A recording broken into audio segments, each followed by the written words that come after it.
இந்த நாள் கருப்பு நாள், ஈழ தேசம் குருதியில் நனைந்த சிவப்பு நாள்.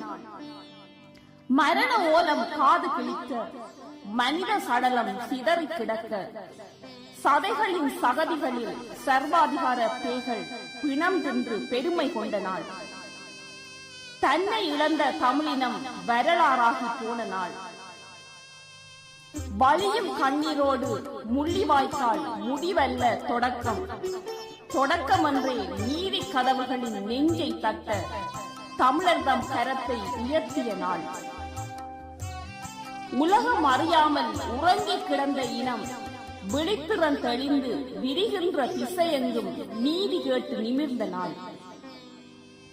லட்சக்கணக்கான ஆத்மாக்களை நினைத்து பார்க்க மட்டுமல்ல, நீதியை மீட்காமல் நித்திரை இல்லை என ஒவ்வொரு தமிழனும் உறுதியேற்கும் நாளே இந்நாள்.